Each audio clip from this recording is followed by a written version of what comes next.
Hi అండి, అందరూ ఎలా ఉన్నారు? ఈరోజు మనం వచ్చేసి ఫంక్షన్లో చికెన్ కర్రీ ఎలా అయితే పెడతారో అలా అయితే మనం ప్రిపేర్ చేసుకుందామండి. చాలా ఈజీగా చేసుకోవచ్చు. ఫంక్షన్స్లో మనం చాలా బాగుంది అనుకుంటాం కదా, గ్రేవీ అండ్ మొత్తం ఇలా అయితే చేసుకోండి, చాలా బాగుంటుంది. దానికోసం మనం చికెన్ అయితే తీసుకున్నాం కదా, దాన్ని నీట్గా కడిగి పక్కన పెట్టేసుకోవాలండి. ఒక ప్యాన్ తీసుకొని ఆయిల్ వేసుకొని కొంచెం కరివేపాకు అండ్ ఆనియన్ అయితే వేసి మంచిగా ఫ్రై చేసుకోవాలి. కలర్ చేంజ్ అయ్యే వరకు అయితే ఫ్రై చేసుకోవాలండి. చికెన్ వాష్ చేసేటప్పుడు ఏంటంటే కొంచెం సాల్ట్ అండ్ పసుపు అయితే వేసి ఒక 4 సార్లు అట్లా కడిగితే దానిలో ఉన్న నీచు వాసన అనేది పోతుంది.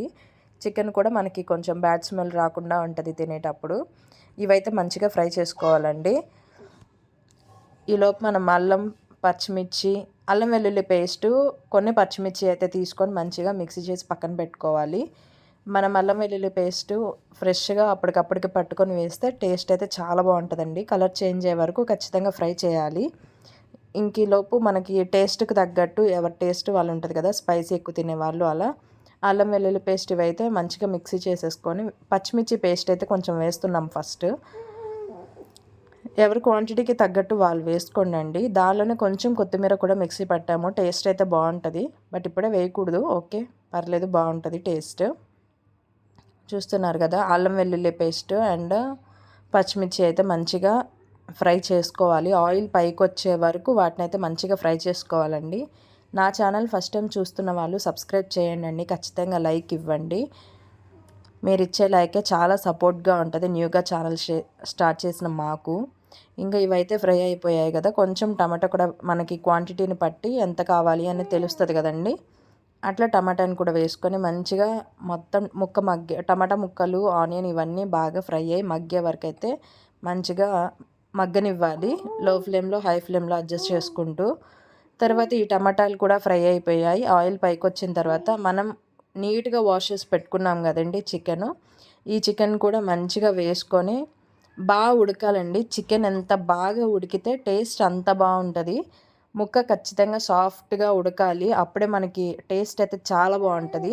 ఉప్పు కారాలు అన్నీ కూడా ముక్కకు పట్టి తినేటప్పుడు చాలా బాగుంటుంది. బ్యాడ్ స్మెల్ కూడా రాదు, ఎందుకంటే మనం ఫస్టే ఒక 4 టైమ్స్ అట్లా సాల్ట్ వేసి వాష్ చేసాం కదా దాంతో.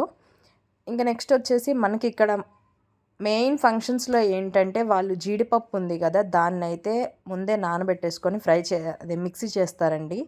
జీడిపప్పు నానబెట్టి మిక్సీ చేయడం వల్ల దానికి ఒక స్పెషల్ టేస్ట్ వస్తుందండి. కొంచెం కొబ్బరి కూడా వేసుకోవచ్చు, చాలా టేస్ట్ అయితే చాలా బాగుంటుంది. ఇక్కడ మనకి ముందు మెయిన్ వచ్చేసి జీడిపప్పు, అది ఖచ్చితంగా ఉడకబెట్టి వేయడం, అది మిక్సీ చేసి వేయడం వల్ల టేస్ట్ అయితే చాలా బాగుంటుంది. దాంతోనే మనకి ఫంక్షన్స్లో ఎలా ఉంటుందో ఆ టేస్ట్ అయితే వచ్చేస్తుందండి. చికెన్ అయితే వన్స్ ఇంకా వేసిన తర్వాత బాగా మిక్స్ చేయకూడదు, 1-2 టైమ్స్ మొత్తం కలిసేలా మిక్స్ చేసి పక్కన పెట్టేసుకోవాలి. మనం ఏమైతే వేస్తున్నామో అవి వేసినప్పుడే జస్ట్ మిక్స్ చేయాలండి, లేకపోతే ముక్క చిదురైపోతుంది, అంటే చిన్న చిన్న పీసెస్గా అయిపోయే ఛాన్స్ ఉంటుంది. సో అందుకే మనం ఇట్లా అయితే మనం పదే పదే తిప్పకూడదు వన్స్ మనం కర్రీ స్టార్ట్ చేసిన తర్వాత. చూసారు కదా, మనకి ఎట్లా అయితే కావాలో అంత సైజెస్లో పీసెస్ అయితే తీసుకోండి. ఇంకా మనకి మంచిగా ముక్క అయితే ఉడుకుతుంది. ఈలోపు కొంచెం కారం, ఎవరి టేస్ట్కి తగ్గట్టు వాళ్ళైతే కారం వేసుకోండి. గరం మసాలా పొడి, ఇది వేయడం వల్ల మనకి కొంచెం స్పైసీ అనేది ఎక్కువ ఉంటుంది. జీడిపప్పు వేస్తున్నాం కాబట్టి మనకి జీడిపప్పు వేయడం వల్ల ఏంటంటే మనకి ఫంక్షన్స్ క్యాటరింగ్ స్టైల్లో ఉన్నట్టు ఉంటుంది, బట్ అది అంత స్పైసీ అనిపించదండి. జీడిపప్పు పేస్ట్ చేసి వేస్తే టేస్ట్ అయితే చాలా బాగుంటుంది. కొంచెం స్పైసీ కావాలంటే గరం మసాలా అండ్ కొంచెం కారం అనేది ఎక్కువ వేసుకోండి, అప్పుడు టేస్ట్ బాగుంటుంది. కారం, గరం మసాలా అయితే వేసేసాం కదా, మంచిగా వాటర్ వేసి ఉడకనిద్దాం. కూర అయితే బాగా ఉడకాలండి, ఎంత ఉడికితే అంత టేస్ట్ ఉంటుంది. మన కర్రీ ఉడకకపోతే అసలు తినలేము. ఇంకా కొంచెం పసుపు కూడా వేసి మంచిగా అసలు ఈజీగా 1/2 అవర్ అయితే ఉడకాలి చికెను, ఎందుకంటే ఎక్కువ క్వాంటిటీ తీసుకున్నాం కదా, సో దానికి.